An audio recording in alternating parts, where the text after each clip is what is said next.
ñun nag yàgg nañu alerter du benn yoon du ñaari yoon du ñetti yoon ku ñu yàgg suivre xam nga ni yàgg nañu alerter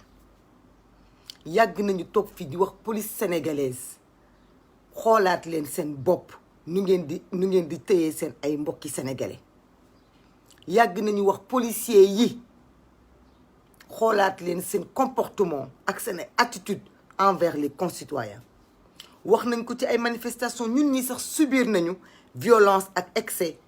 de certains policiers mais quand on en parle les gens pensent que dañu bëre wax wala dañoo amut lu ñu def wala dañ cee xool suñu bopp mais yu mel nii moom la ñu doon bañ mu am yu mel nii moom la ñuy bañ mu am moo tax ñuy alerter depuis gàddaay avant gàddaay depuis 2012 avant 2012 ak leneen saa su nekk bu police amee confrontation ak sénégalais ñun araftu nañu ba ci confinement bi on a chaque fois rappelé à l'ordre ni leen dee leen def ndànk seen ay frères ngeen am en face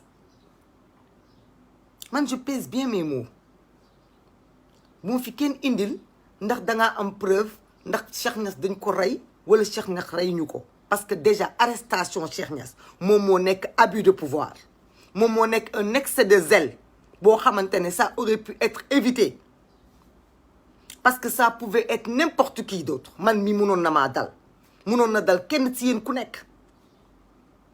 parce que jàpp naa la yoruloo këyit dama la war a attester bind ci sama numéro téléphone wala bind ci sama tur ngir boo ñëwee di xool sa këyit nga mën a am foo ma fekk ak nu mu munti demee laa wax même si Cheikh Niass dafa am propos yu mu wax ça ne justifie pas dawal conduite yoruma këyit da nga ma war a verbaliser da nga ma war a attester loolu waruta mën a jur arrestation waruta mën a jur déferment c'est inacceptable excès de zèle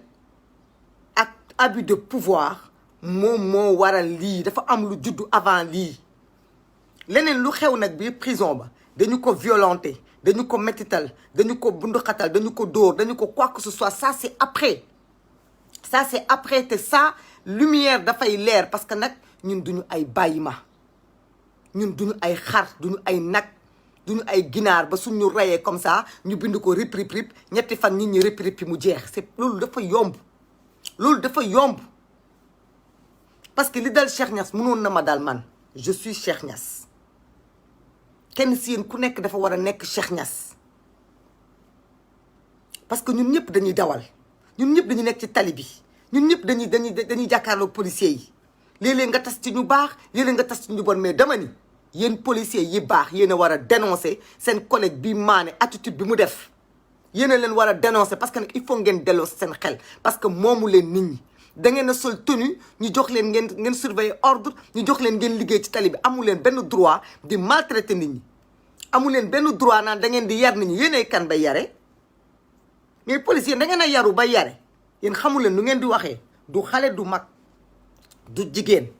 nu leen neex ngeen di alpaguer nit ñi violence verbale gëdd nit ñi toroxal leen ci ngeen dëkk ngeen ne da ngeen di yare nga jàpp nit ci mbedd mi nga ne xëy na moom dafa yaruwul wala yow da nga koy nëbb jant bi wala da nga koy yar nga xam ngeen lan moo nekk ci violence lan moo nekk ci liberté dafa sacré avant ngeen di priver nit de liberté da ngeen ko war a xoolaat ba mu mat parce que c'est un pouvoir qu'on vous donne pouvoiru yàlla lañ leen jox mooy ngeen priver nit de liberté ndax yàlla dafa bind nit ñi bàyyi leen ak seen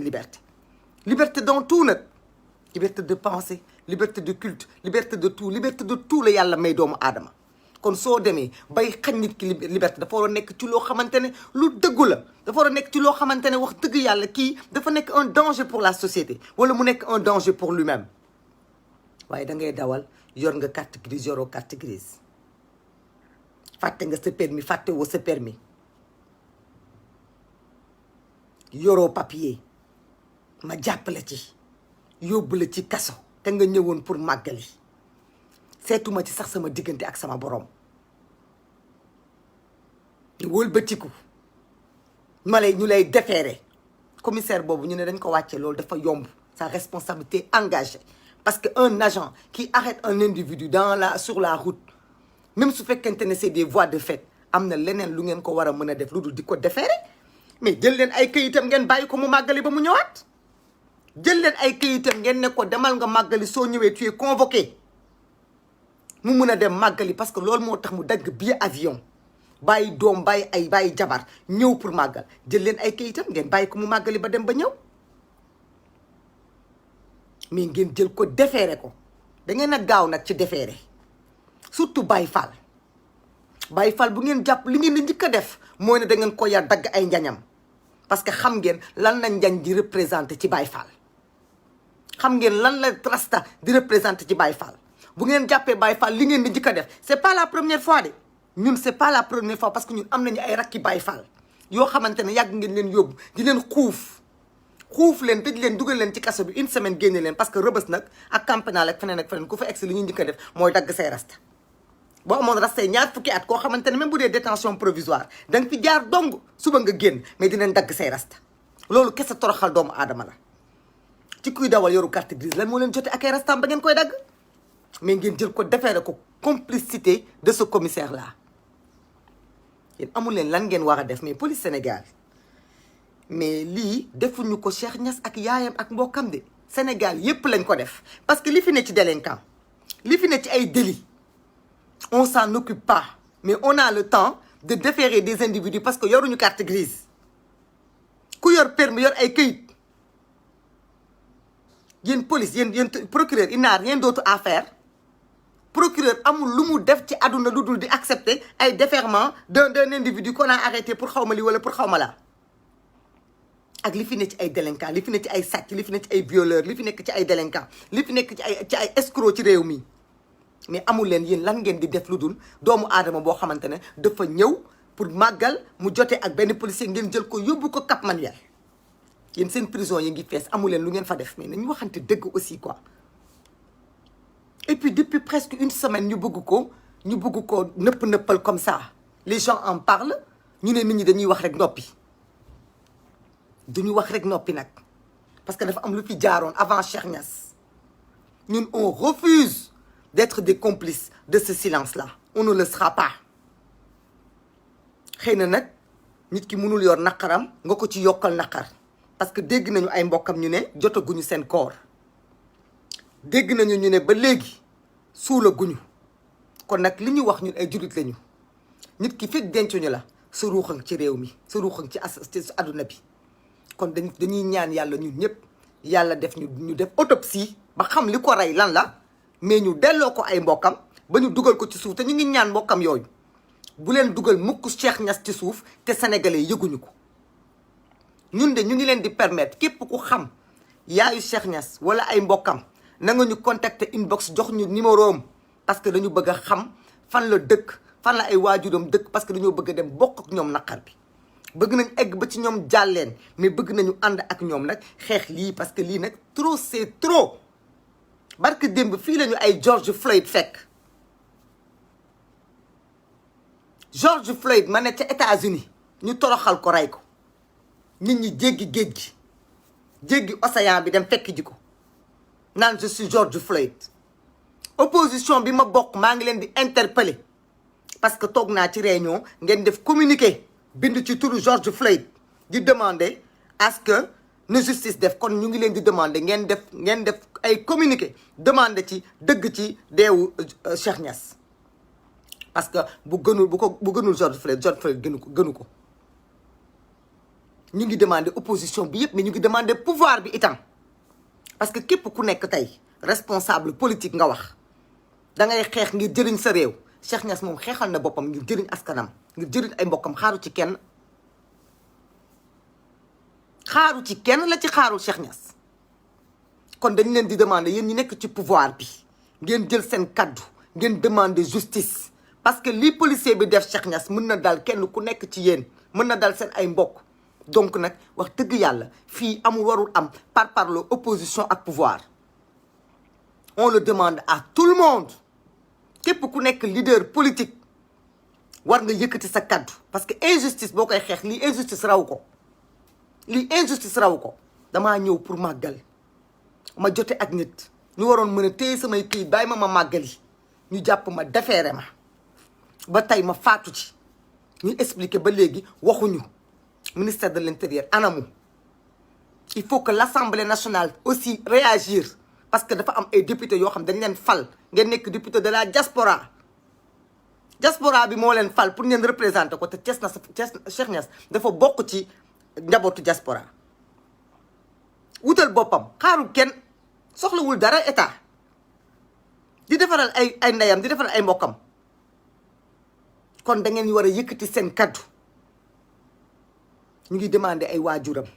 ñu ngi demandé ku xam ay waajuram bëgg nañu am seen ay contact waaye ñu ngi demandé Cheikh Niass bi suñ ko naree denc ci suuf bépp sénégalais foo mën a nekk na nga nekk Cheikh Niass na nga jóg ànd ci parce que nag sinon on sera tous des lâches sinon ñun ñëpp ay lâches lañuy doon. nañu ko manifester gunge ko ba àdduna xam ne ñun bëggante nañu suñu bopp ñun duñu ay sauvage duñu ay bàyyi ma ñun duñu ay bàyyi ma ñun kenn ku nekk talul boppam kese ñun xam nañu lan mooy vie humaine dañu war a jóg ñun ñëpp àndandoo nekk benn gunge Cheikh Niass ba àdduna bi yëpp teg ci seen bët parce que nag àdduna moo ñuy seetaan ndax du ku newoon ci biir kër gi ci biir dëkk bi rek ñu suul ko nii barki démb Abdou Fall ci commissariat ngeen expliqué ko wëcc ba mu jeex kenn xamul nu mu demee. tey aussi c'est la même chose bii nag dafa war a nekk muy last bi moo war a nekk last bi ñëpp a war a jóg ñëpp a war a wax ñëpp a war a jóg ñëpp a war a commencer par la police. parce que ci biir police dama koy wax chaque jour su ma waxee ni mu amee ay brebis galeuses am nit ñu bon noonu la amee nit ñu baax mais yéen ñu baax ñi nag yéen a ngi bëgg a yàq seen bopp. parce que bu ngeen nekkee ay policiers ngeen am seen ay collègues yoo xamante ne xam ngeen ni ñii ce sont des assassins ambulants ay frustrés lañu dañoo nekk ci biir corps de métier bi sol ay tenues pour uniquement assouvir seen ay brutalité ci seen kaw askan yéen a leen war a dénoncer. yéen a leen war a dénoncer warul leen couvrir loolu moom mooy dëgg loolu moom mooy dëgg warul leen toog rek naan waaw sunu collègue la dañ ko war a soutenir. chaque te nag bu sénégalais yi jógee ok barki démb la fi xale yi jóg songu ba songu gendarmerie ñëpp di wax lii moo koy indi lii moom mooy indi nit ñi mënuñu fajal seen bopp mais bis bu ñu amee occasion jekk homme de tenue ñu def ko alors que ki ñu koy def sax peut-être c'est l'innocent mais c'est l'innocent qui paye pour le coupable donc arrêtez de protéger les coupables qui sont au sein des forces de l'ordre c'est ça la vérité parce que gënuñu ñu fan yii yëpp dañu ne duñu wax parce que dañu am naqaru xol la ñu am parce que vraiment ce jeune plein de vie xale mais ku bëgg réewam ñëw comme ça dafa mel ni dañu bokk ak moom mais nag wax bi kese du doy fii nag Cheikh Niass dafa war a servir d'exemple ba benn policier buy arrêté ci citoyen di nga ko respecter parce que dañu ko yàgg wax on ne peut pas génn suñu ay kër ne ci tali bi suñu bakkan yi nekk ci xottu gerte loolu mënul nekk parce que yéen da ngeen ñu war a aar la police doit protéger les citoyens nit war na deewee fu ne ba mu des ci loxo ay policiers war na deewee fu ne ba mu des ci loxo ay forces de l'ordre dafa yomb donc bu ñu jógee lijjanti ay contactu yaay Cheikh Niass parce que kër googu dafa war a fees dell kenn ku ne dafa war a jóg bis bu Cheikh Niass diñ koy war a denc xaw ma kañ lay doon ay mbokkam lañu ko wax ci kaw na ko ñëpp yëg man de maa ngi ñaan ko am seen ay coordonnées na nga ma contacter ma xam ko ndax bëgg naa dem ba yëmbal damaa xamul kan fan la ak damaa amul numéro bi na ngeen ma ci dimbale ngir yàlla war a sóoli na ngeen ma ci dimbale na ngeen jóg yéen ñëpp bu ñu jógee ñun ñëpp ànd dem taxawu Cheikh Niass bu ñu fa jógee mbooloo moomu nu ñu toll nañu jubal ba ministère de l'intérieur demander des comptes soit on sanctionne ce mané-là on le met aux arrêts parce que c'est tout ce qu'il mérite le commissaire bi ko déféré on le met aux arrêts ñi nga xamante ne ñoom ñoo ko ci loxo seen loxo la jaaroon ñu enquête leen xam lan moo ko dal lan moo tax mu jógee prison dem hôpital ci diggante bi lan moo ko dal et puis la vérité la ñu bëgg te bii pas on veut des sanctions bëgguñu ay nëppal parce que duñu ko nangu gis nga accepté ngeen toog fii di accepté naan oui ku nekk di ragal pour sa dee loolu c'est de la lâcheté laa wax fumisterie la parce que fii ku xeexul lii bis dina mës a ñëw yow lu gën a raw lii dal la te doo am ku ko xeex nañu arrêté suñu ragal bi suñu hypocrisie bi ku nekk lii mën na laa dal ku nekk mën na laa dal man saa su ne maa ngi ci tali bi yéen saa su nekk yéen a ngi ci tali bi nit day génn këram fàtte ay kayitam ça arrive on est des humains léeg-léeg nga changé oto ñun jigéen ñi léeg-léeg nga changé sac bàyyi sa sac ca kër ga fàtte fa sa permis ak nu mu mënti demee ku téye kayitu jàmbur da nga koy jox attestation boo ko joxul attestation ba joxoo ko attestation sa gannaaw immobiliser nga otoom bu fa nekkoon di wax lu mu war ta wax sax yow en tant que force de l'ordre mais filmer ko yow sax yaa ko war a filmer bay bañ ko la filmer bu ko defee nga am ay preuves de ce qu'il est en train de faire. On ne peut pas accepter ça. Macky Sall, président de la République, li injustice weesuwu ko. On ne peut pas accepter ça. On veut entendre le gouvernement. On veut entendre Macky Sall dans cette histoire-là. Parce que c'est un fils sénégalais, hein, bu dara jotul nag. Bu daj immigration ñëpp xam nañ immigration nu mu méttee.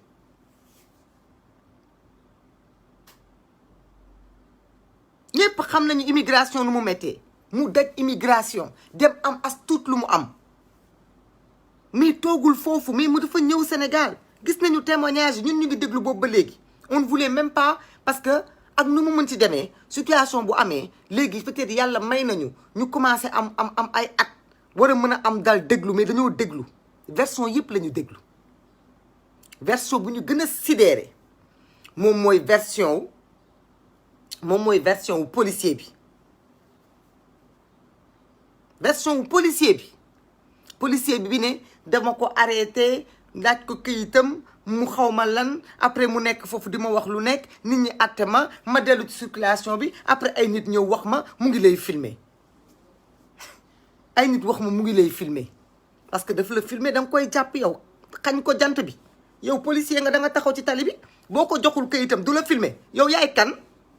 yow policier boobu maane ak i mbokkam dama ni ngeen wax ko moom mooy kan ba di jël kayitu jàmbur du ko defal attestation bañ koo ko filmer ko bu ko filmer wulee bu subaa bu ñëwee di récupérer kayitam kan lay laaj un policier qui était au rond-point te moom muy ñibbi il n'habite pas au Sénégal bu la filmer lan la lay wàññi parce que daf la filmer da nga koy arrêté boo ko arrêté yóbbu ko poste ba mais verbaliser ko teg ko amende yéen xam ngeen lan mooy amende lan mooy liberté bay privé nit de sa liberté comme ça après nga jël nit ki parce que daf la filmer wala parce que daf la wax bu tegginuwul defaloo ko amende yóbboo ko tribunal nga jàpp ko xañ ko jant bi quoi nga déféré ko prison mais est-ce que ñun ay nit lañu est-ce que ñun sénégalais africains ñu ngi xalaat ñun suñu diggante ak àdduna ñu ngi koy xool ñun nga xamante ne on a été les plus violentés sur cette planète là ñun nga xam ni dañu ñu maltraité ci esclavage maltraité ñu ci colonisation maltraité ñu ci nekk ñun war nañu mën a ñun ba tey ji ñuy tegante ay maltraitance entre nous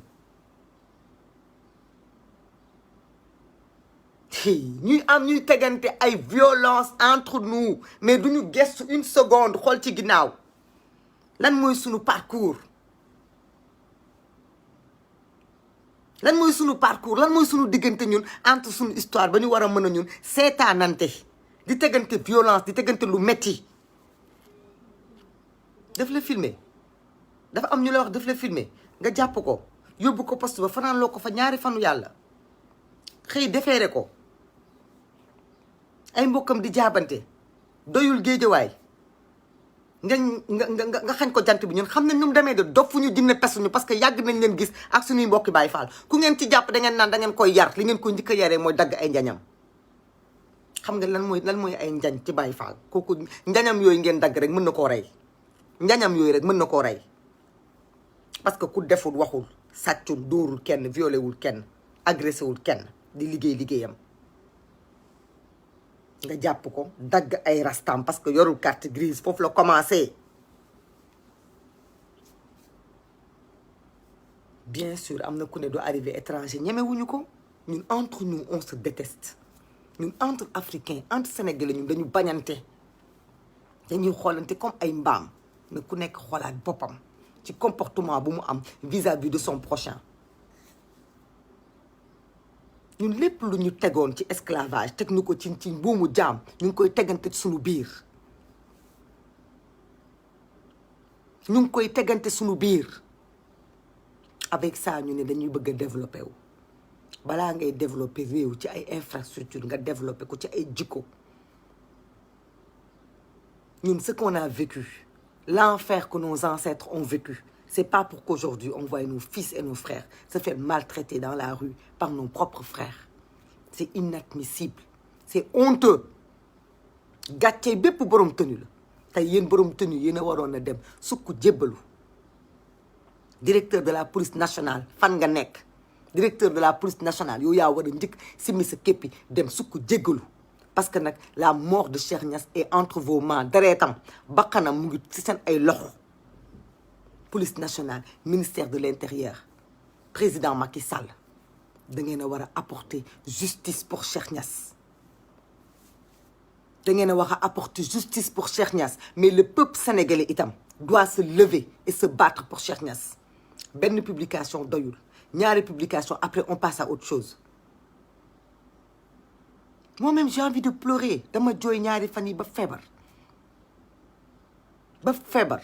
ba nit ñi ma xam ñëpp sax dañ ma koy wax ay fan ngi nii ma di ko muñ ne duma ci wax parce que xam naa ni duma am sagoy wax ci ak dal dafa metti ci xol li ñuy xeex mën nañ ko xeex politiquement xeex ko citoyennement mais humainement dañu war a nekk ay nit ba pare dañu war a nekk ay nit humainement dañu war a yërëmante dañu war a ku nekk boo xëyee suba ba ngoon di julli sa borom te respecté wuloo sa doomu aadama te xamoo àqi doomu aadama yow jëriñoo dara bul wooy sa bopp jullit police sénégalaise da ngeen a war a arrêté ni ngeen di waxee ak nit da ngeen a sol tenue ñu warmaal leen bu ngeen di arrêté nit wax leen ak moom avec respect je dis pas que yéen ñëpp a bon mais dama ni yéen ñi baax yéen a ngi bëgg a ñàkk fayda ci kanamu seen moroom yi bon loolu mooy dëgg képp ku noppi complice nga yow yaa xam policier nga yaa xam gendarme nga yaa xam koo mënti doon képp ku noppi complice nga bépp policier bu ne pattaaral noppi te nga xam ni lii mënoon naa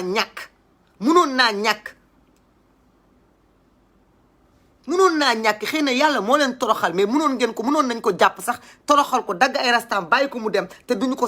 sax rey te du dee mais alors fan lay mujjee pourquoi ngeen koy toroxal pourquoi ngeen di toroxal doomu aadama yi pourquoi Baye Fall bu ngeen jàpp teg ko lu metti yóbbu ko kaso dagg ay rastam pourquoi lan moo tax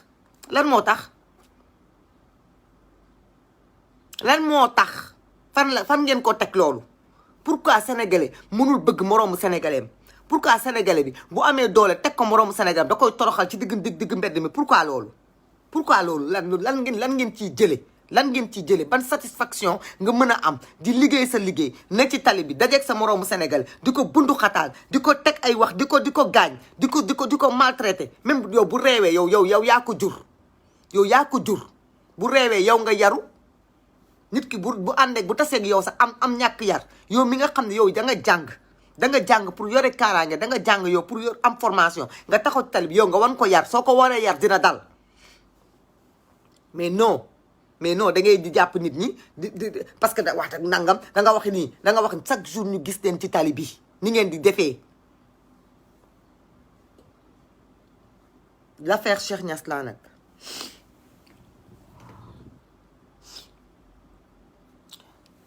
l'affaire Cheikh Niass laa kenn mënu ko bàyyee noonu te kenn su ñun waru ko bàyyee noonu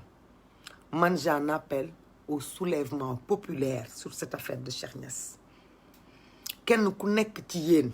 na xool ci boppam xool ci biiram te xam ni Cheikh Niass mi buñ ko taxawul wallaay lazim suñu borom dinañu jéppi parce que kenn ku nekk ci ñun mënoon naa nekk Cheikh Niass kenn su ñun ku nekk li ko dal mënoon na laa dal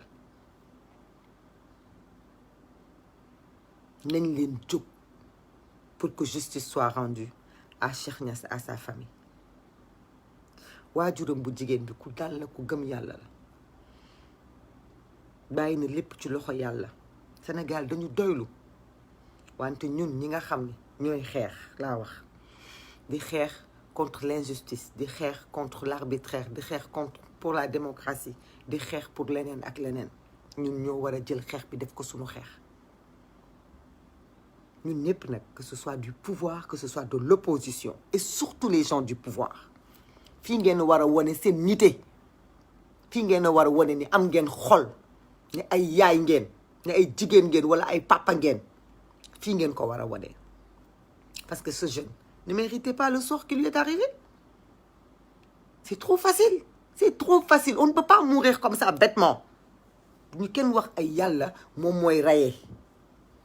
yàlla buy rayee tamit yàlla toroxalul benn doomu aadama jàpp nit ci mbedd mi yóbbu ko détention mu jóge détention ngeen ne ay mbokkam yàlla def na li gën mais c'est trop facile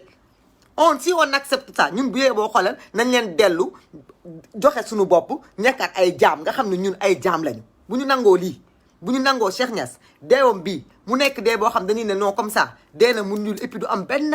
sanction bu yeboo ngeen xam ni kon ñun sénégalais wallaay lazim ay jaam lañu kon ngeen xam ne ñun ñi jaayoon suñu ay maam ñoom réeruñu juumuñu loolu moom man maa leen koy wax fii ñun ñëpp nag laa wax ñun sénégalais yëpp bu ñu accepté loolu ngeen xam ne ñun ay jaam lañu parce que yow koo xamante ne yaa ngi ci tali bi di dawal salaamaaleykum ñu jàpp la defeere la Kiné Niang il faut que ñu manifester ba buntu ministère de l'intérieur il faut ñu manifester ba buntu palais parce qu'on ne peut pas tuer les gens comme ça tu peux dire kii même bu fekkente ne ñi sàcc sax ñu rey leen du yoon mais tu peux dire que kii dafa def délit ñi agressé ñu mun nga wax kii dafa def délit mais koo xamante ne deful dara dafa dawal otoom dagg biyam ñëw pour dem màggal Touba ñu ngi ñaan képp ku am kaddu na nga ci wax xam naa ni sëñ Mountakha Bachir dafa sonn parce que ci màggal la jóge waaye ñi ko war a mën a jottale nañ ko jottali te na ci wax parce que taalibe Cheikhul Khadim moom la ñu teg lii waaye képp kuy jullit parce que mbokkam yi yaayam taalibe Maulana Cheikh Ibrahima Niass la kon tamit mbokkam yooyu nañu ci wax képp kuy jullit na nga ci wax na ci ñëpp wax ñi mën a jottali kilifa yi nañ leen jottali ne leen xale bu góor bi dafa doon dawal otoom policier bi laaj ko këyitam yoru ko ñu jote ñoom ñaar ci loolu la ñu ko yóbboo tëj ko kaso ñu jóge ci loolu ñu déféré ko toroxal ko ndax ñun xam nañu lan mooy déferment ñu on n'a pas besoin ngeen di dugg ci détails yi soxlawuñu ko ku ngeen jël déféré ko dagg ngeen ay njañam pour lan métital boobu pour lan la métital boobu rek rey na doomu aadama ku jóge dëkk ba dëkk bëgg réewam tax mu ñibbisi ñun de on est debout ñu ngi nii man Maimouna Bousso laa tudd nëbbatuwuma dawuma dama ni police sénégalais yaruwu leen bay yar nit ñi moomul leen nit ñi da ngeen a moomul nit ñi toog di violente nit ñi di leen xas di leen saaga te dama ni yi nga xamante ne ñoo baax ci yéen parce que am na ndax am nañ suñu ay magi bopp yoo xam ne ci police bi lañ nekk ñu ngi leen di woo yéen ñëpp nag laa wax ñu ci bokkal deret ak ñu ci xaritool ak ñi nga xamante ne suñu am di jàmm na leen yéen ñëpp na ngeen yëkkati seen kaddu ngeen wax sinon vous êtes des complices ku ci noppi yor sa tenue noppi waxoo ci complice nga ci lii am il faut que ça cesse il faut que bu ngeen di jàppati nit ñi ngeen di leen di jàpp avec déférence ngeen di leen di respecter ngeen di leen di honorer c'est ça la vérité vous le devez à votre histoire parce que balaa yéen ngeen di sol tenue yooyu ñeneen ñoo soloon tenue yooyu di boom suñuy maam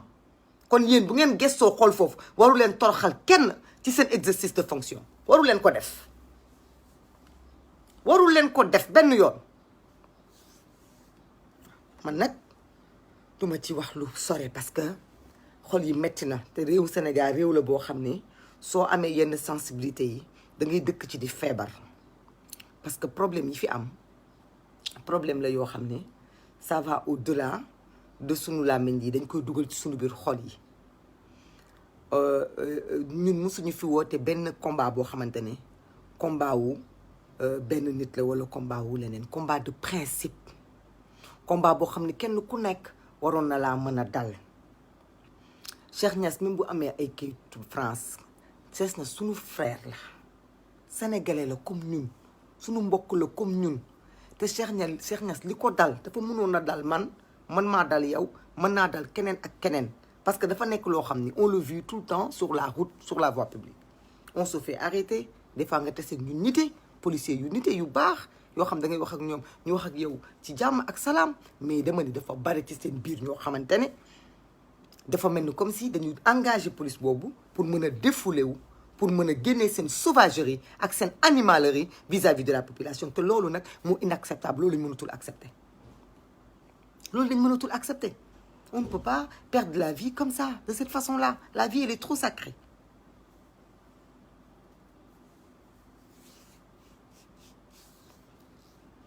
la vie elle est trop sacrée Cheikh Niass ay mbokkam na àdduna bi yëpp yëg bisu denc te bisu dencu Cheikh Niass na àdduna bi yëpp sénégalais yëpp góor jigéen mag ak ndaw nañu jóg dem ca nañu jóg dem ca ba àdduna xam ni ñun on se respecte ñun on s'aime police nag ku am ak ñoom problème tout le monde ferme sa bouche ñun ñi on a porté plainte contre un agent de police 3 plaintes devant le procureur au parquet ak juge d'instruction ba tey ba sànq c'est pas diligenté convocation sax amuñu ko ci convocation amuñu ko ci pourtant on a vu ici ay plaintes yoo xamante ne fala des bêtises yu amul bopp amul genn même pas un jour le lendemain ñu diligenté ko moom ay convocation am ay suite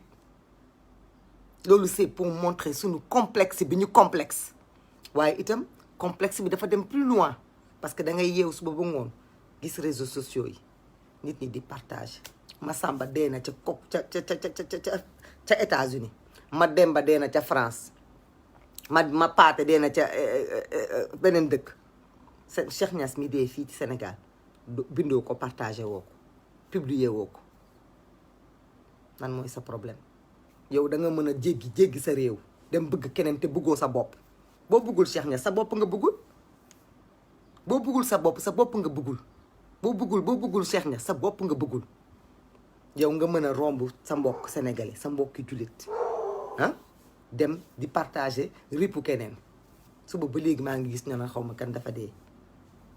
lu ci sama yoon dama koo xamoon damaa bokk ak moom dara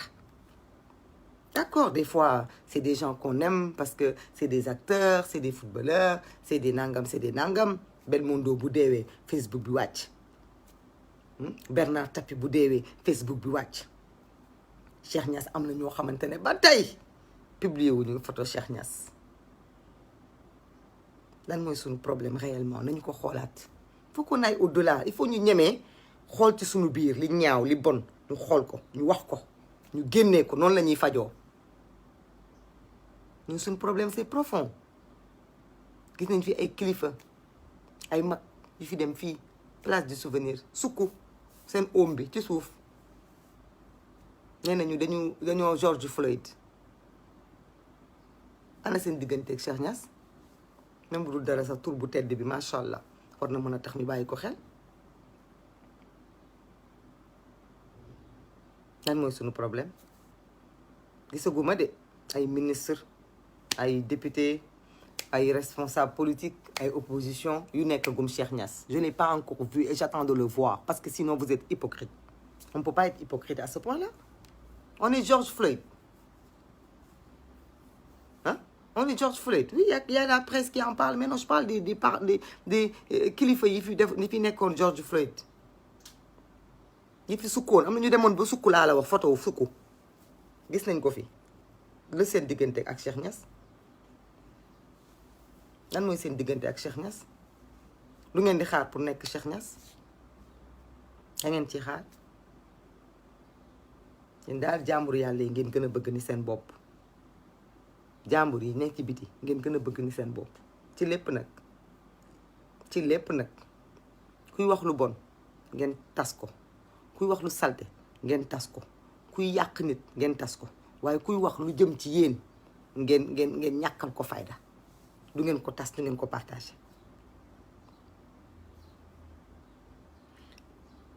waxu Cheikh Niass bi nag sama woote du ci sore. li may woote mooy ñu takku ànd ak ay njabootam, bis buñ koy delloo boromam, moo xam Touba la moo xam fan la, ñun bëgg na ànd ci ñu ko gunge ba ci këram bu mujj. incha allah rabbi yal nañ ko yàlla may ñu fekk buñ ko defee defalu luñ ko Cheikh Niass, suñu bopp lañ ko defal, parce que li ko dal mën naa dal kenn ku nekk. ñun ñëpp on est des Cheikh Niass, te ñun ñëpp nag dañu taxawaayu on est des Cheikh Niass. loolu mooy dëgg, loolu mu gën a rafet ci suñu der,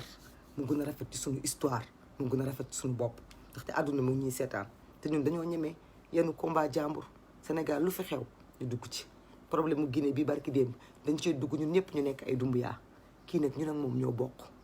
sénégalais la comme ñun, di wut comme ñun, doon wuti comme ñun, immigré ji comme ñun. ñëpp xam ne ci immigré yàlla may comme immigré ba tekki mënoon naa bañ a teg ci tànkam Sénégal. bari na ñoo xamante ne bañ demee ba am seen teraanga danoo bari réew mi, parce que réew mi dafa metti. li ñu yónnee la ñu yónnee te jàpp seen jàmbur, loo fiy def boo ñëwee lépp coono la. mais bëgg réewam moo tax muy ñëw, bëgg réewam moo tax muy ñëw. kon ñun ñëpp nañu jóg gunge ko ci këram bu mujj boobu. maa ngi ñaan itam képp ku am ay numéro waajuram, adresse am, nang ma contacter inbox nga dimbalee ma ko, baaxee ma ko, jox ma adresse yooyu. bu loolu weesoo maa ngi ñaan bu ñu denc jee Cheikh Niass ba ñëw nañu ànd ñun ñëpp, bu fekkente ne ci diggante bi joxewuñu ay sanction yu leer comme midi, joxuñu ñu enquête lu leer comme midi, ki ko def li mu ko def ba lii dal ko ci, teguñu ko ci yoon, nañu ànd ñun ñëpp ñu dem ba ministère de l'intérieur ñu manifester ji, nañu révolté wu, parce que nag ñun suñu bakkan yi kat mu ngi ci xottu gerte. suñu bakkan yi mu ngi ci xottu gerte de. bu dee ñun suñu dund ak suñu dee nii rek la yombee, ñun suñu bakkan yi kon nekkate suñu bakkan yi teguñu ko ci lenn lañ ko tegul. maa ngi dawal sama oto am naa problème, ñu defeeree ma ci sama bakkan ñàkk ci, loolu dafa yomb. nañ leen jóg loolu daal moo nekkoon suma ay kaddu, te ma tibb ko ci sa mbir xol, te ma leen di ñaan kenn ku nekk ci yéen lii ma ciy ñaan nañu dimbale mu taxaw ci. gis naa nag taxawaay ñu bari ci yéen wax dëgg yàlla ñoo xam ne biñ yëgee problème ba léegi seen taxawaay kenn mënu koo naatable. di nga def ngeen lu rafet, parce que yéen a ngi ciy wax, yéen a ngi ciy bind, yéen a ngi ciy posté. loolu yëpp defal ngeen ko seen bopp, ngeen ko defal. ndaxte yàlla bu la boolee ci réew ce n'est pas pour rien. gis nga ñun ñii di wax yàlla dimbale nañ ñu dem ci ay dëkk am fa ay këyit nationalité bu dul nationalité jinne am nañ ko. waaye xam nga lan lañ bëgg? Sénégal lañu bëgg, ndax mooy suñu réew, ndax amuñu dul Sénégal. moo tax ñu ñëwaat Sénégal gi. kon bu ñu gisee ku bëgg Sénégal ñun daf ñuy dugg suñu biir xol, parce que xam nañu kooku li muy dund lan la. kon vraiment kaddu yi lii kese la woon, kaddu yi lii kese la, di kaddu naqar ak njaal. di wax nag ne mënuñu nekk dëkk boo xamante ne dañuy ni tàmbalee rek ñi dañuy wax rek ñetti fan mu jeex. loolu day tax ba suñu njiit yi duñu respecté. ndax te duñu respecté mooy dañu naan nañ leen bàyyi ñu wax ko, bu subaa ñu yëkkati beneen wax bu gën a rëy, wala ñu indi beneen problème, bu ko defee ñu suul problème bi nekk ci loolu. bii nag c'est à nous de dire que trop c'est trop, que fii lay yem. diaspora bi itam ñu ngi leen di jaajëfal ci seen taxawaay, mais ñu ngi leen di ñaan nañu gën a taxaw, nañu def ay marche pour Cheikh Niass, parce que gis nañ diaspora bi ni ñu solidaire. ils ont fait des marches pour bépp xeetu combat bu fi am, mais nañ ko gën a taxaw ci Cheikh Niass, parce que kooku dafa bokk ci ñoom de. kooku dafa bokk ci ñoom, voilà, dafa bokk ci ñoom. Cheikh Niass bis bu ñu koy denc mbedd meeg tali bi dafa war a fees tell ba àdduna taxaw filmer ko. loolu kese mooy mën a tax ñu respecté ñu, loolu kese mooy mën a tax waxuma la Sénégal, mais au-delà du Sénégal, même beneen dëkk sax ku fa naroon mettital sénégalais di nga xoolaat, parce que da nga ni kii du moom, mais c'est des millions de sénégalais ñoo nekk ci ginnaawam. c'est des millions de sénégalais. noonu ko àdduna di seetee noonu lañ koy gisee, dañ xam ne ñun on n'est pas pour cette barbarie et pour cette violence policière là. les policiers nag su ma wax ak ñoom foog naa ni duma ci waxaat lu bari, mais nag delloo si leen seen sago, ngeen ànd ak seen xel, ngeen xam ne seen ay mag, seen ay rak, seen ay jigéen, seen ay yaay, seen ay papa ngeen nekk tasel ci tali bi. ngeen xam ne sol seen tenue ça ne vous donne pas le droit de mal parler aux gens, ça vous donne pas le droit aussi de mal vous comporter. da ngeen a war a xam lan mooy seen droit. bu fekkee seen formation baaxul da ngeen war a gën a former. demandé naa ko fi ne leen nañu def ay caméra, dégg nga, def ay caméra yoo xamante ne ñoom ñooy nekk ci policiers yi, parce que aussi abus yi dafa bëri, te après c'est juste la parole de l'un contre la parole de l'autre. mais nag xel mën naa nangu yenn yi, parce que policier bi moom moo wax ñun dañoo déglu ay doomam wax nañu mun ngeen ne dañoo far parce que ay njabootam lañu rakkam bu góor wax na mun nga wax ni dañoo far mais policier bi moom moo wax dama ko arrêté yorul carte grise nangam ku jëm Touba dafa ko arrêté yorul carte grise attesté ko lan moo war a mën a tax nga di ko jàpp ndax loolu même bu dul dara sax xanaa nga rus ci sax bisu ku tedd ki nga rus ko ci sax lan la lay wàññi ñaata oto ñoo fi daw jóge fi màggal Touba te yoruñu carte grise mais nañu waxante dëgg waay lii excès de zèle la lii ëppal la lii soxor la bon la iñaan la du leneen lu dul loolu parce que ñaata oto ñoo fi jóge jàpp yoonu Touba bi plaque sax yoruñu ko yow benn sénégalais boobu nga arrêté xañ ko Touba lan la la jëriñ dee leen xoolaat li ngeen di def soo arrêté oto buy def délinquance wala oto bu def accident wala oto bu rey nit oto bu gaañ nit loolu yëpp mën naa ko comprendre mais oto buy daw boromam nga xam ni carrément mu wala ay këyitam dafa tukki woon ñëw lan nga koy toroxalee xanaa bu la waxoon lu mu la war ta wax sax nga war koo mën a yërëm bàyyi ko mu dem dafa ñëw pour màggali nga bàyyi ko mu dem lan la lay wàññi de temps en temps nag nañu xoolaat ñun tam suñuy comportement parce que gis nga léeg-léeg am na yoo xamante ne day dem ba seytaane da ciy rax parce que fitna la ñuy topp ñun dañuy waxante suñu biir wax yu bon yoo xamante ne da ngay gis ko tey laa lay def lii nga gis kii wàcc ci otoom nga gis kii jotee kii yoo xamante ne amul benn xeetu njëriñ soo demee ba toog sa kër nga réfléchiraat nga xam ne li nga def nii mënoon naa ñàkk te nga xam ne nag bàkkaar la buñ la bindal waxuma la sax diggante yoon mais ma ngi lay xaar sa bàmmeel waaye nag dafa am ñu leen ci bàyyi tamit autorités yi ñoo bàyyi policiers yi ci li ñuy def parce que comme des fois on leur demande aussi de faire des passe droits dañ leen di soxla itam pour dóor ci askan wi donc police itam des fois dañuy def loo xam ne yow leer la ni en tant que homme politique en tant que dirigeant que policier bi li mu def du yoon mais vous masquez ça vous masquez les bavures parce que vous avez besoin de ces hommes-là pour faire du sale boulot mais il faut aussi que ngeen arrêter politique mënul nekk partout il faut savoir fan la politique war a yem da nga war a xam fan la politique war a yem doomu aadama la nit su defee lu mu warul def arrêté leen ko mais bëgg tamit lu leen neex yéen ak lu neexal seen nguur ba ku def dara ngeen gëm ci seen bët bàyyi ko mu dem loolu tam mënu continuer vraiment maa ngi jéggalu si kàddu yi bu fekkente ne kàddu yi dëgër na wala metti na ngeen xam ne rek noonu la xol bi toll loolu moo waral loolu maa ngi leen di ziar di leen baalu àq di jéggalu ci gëj a dugg bi ak yooyu yëpp nekkoon ci ay xat-xat ak ci liggéey bi rek ak yooyu moom moo ko waral waaye xol yi ak xalaat yëpp mu ngi fii waaw donc maa ngi ñaanal ñëpp jàmm di leen ñaanal yéen ñëpp ngeen mucc parce que wax dëgg yàlla suñu dund yi dafa nekk ci xottu gerte di ñaan tamit kenn ku nekk suñu na dal bu ñu amatee affaire ak policier nañu xam ne ñun on est en danger buñ leen fekk ci seen sauvagerie buñ leen may sax ñoom fu ñu yëkkatee seen agressivité di ko teg suñu kaw quand on a tort nañu accepter perdre temps benn temps bu ngay perdre sa dem ba poste de police ba nga toog def li nga war a def ak ñoom ñu bindal la kayit nga dem nga jéggal leen buñ leen topp parce que nag ay nit bu ñu jotee kenn ku nekk bu bàyyee rek jàmm dina am mais léeg-léeg toppante bi moom moo koy waral mais nag du ñun ñoo war a bàyyi ñoom ñi nga xam ne ñoom ñoo yor doole ñu dem ba jox leen ay ngànnaay ñu taxaw ci tali bi ñoom ñoo war a bàyyi waaye tamit ñun suñu biir nañu gën a changer suñu comportement nañu gën a itam dimbale suñu bopp ndax xam nga ni moos Cheikh Niass bu xamoon ni ba mu ko ne demal jëli sa carte grise lii moo ko ciy fekk kon dina doon dem jëli carte grise am dina ko doon sax bàyyi permis bi dawal ba Touba ziar ku tedd ki ñaan ay soxlaam ñibbi si Dakar wante xalaatu ko parce que policier la homme de tenue la mënul xalaat ni loolu dina ko ci fekk loolu dong moo tax xëy na mu topp xadaram loolu dong moo tax itam mu filmer ko parce que c'est tout à fait normal doo jëlee sama kayit bindaloo ma attestation dama lay filmer parce que xaw ma yow yaay kan ñun ñaata yoon nañ filmer ay policiers tegu leen ko fekk da ngeen di liggéey yéen a choisir liggéey bi ngeen di liggéey kenn du fekk nit biir kër mu koy filmer yéen a nekk ci tali bi di liggéey même bu fekkente nit ki filmer na mais nangul téléphone am nga saisir ko yóbbu ko police ngeen supprimer la vidéo c'est quoi le problème lan moo fi jar jàpp nit ki defeere ko lu nekk mënoon na am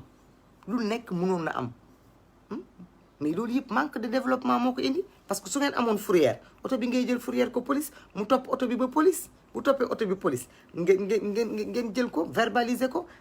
effacer film bi jël ay kayitam saisir ko ne ko demal màggali bu màggal jotee nga ñëw bu ñëwee ngeen présenter ko devant le juge même su fekkente ne y a délit c'est aussi simple que ça yoon atte lan leneen la mais bàyyi leen di priver nit ñi seeni liberté pour rien du tout bàyyi leen di priver nit ñi de leur liberté comme ça facilement comme ça la liberté elle est sacrée la liberté elle est sacrée nit ñi duñu ay xaru jàmbur sax boo ko téyee balaa nga koy tëj fenn mais da nga tàggu boroomam attentuma doomu aadama yi ngeen téye 1 2 3 ngeen dugal leen ci grille yi 1 2 3 ngeen tëj leen dafa yomb gën a respecter seen bopp li ngeen di def nit ñi defu leen ko nit ñi seen bopp ngeen ko def commissariat boo dem mu ngi fees ñun xamante nañ suñu biir Grand Yoff bi yéeg ci yem chaque jour ngeen jàpp xale yu ndaw ñi ngeen jàppoon démb ngeen di jàppaat tey léeg-léeg ngeen jàpp leen tëj leen ci kaso bi fay loo leen ay amende ñu génn suba ngeen jàppaat leen lan la leen di jëriñ ban policier moo fi am comportement bu malsain dem ba avancé sant yàlla gisu ko bépp policier bu fi doxalin bu ñaaw ba mu dundee ba mag ay njabootam mbir mi daanu na ci seen kaw te yéen vous êtes des gens honorables li ngeen mën kenn mënu ko foog ñoo xam ne heure bu leen neex fu ne ngeen di dugg bu ngeen wanee seen carte wala seen tenue kenn du leen téye yàlla may leen yéen ngeen yor sañ-sañ yor kaaraange askan ay millions yu doomu aadama ngeen seen kaaraange yéen kan moo leen gën a noble ci dëkk bi mais da ngeen di comporter comme des nobles et arrêtez de vous comporter comme des animaux arrêtez de vous comporter comme des barbares parce que yéen colons yi sax laa la wax colons yi ni ngeen di defee yéen colons yi daawuñu ko defee kon xoolaat leen seen bopp te ngeen changer seen comportement ngeen changer seen ay attitude ñi baax ci yéen nañuy wax ndax ñu muur jëfu ñu bon ci yéen ndax am na ñu baax ci yéen mais dañuy naan sama yoon nekku ci sama collègue la duma ko def lii wala damaa ko soxla ëllëg loolu ngeen war a arrêter vraiment seen excès de zèle yi seen violence verbale yi seen comportement yi nga xamante ne amul benn njëriñ yuuxu nit ñi gëdd leen même nit ku amul kayit même nit koo xamante ne assurance am dafa jeex nit rek la mën ngaa ñàkk yoroo verbaliser ko mais tout ça avec courtoisie avec respect on doit changer de comportement envers les uns et les autres vraiment maa ngi jégalu bu baax a baax maa ngi leen di tàggu di leen ñaanal di sàkku seen ñaan amin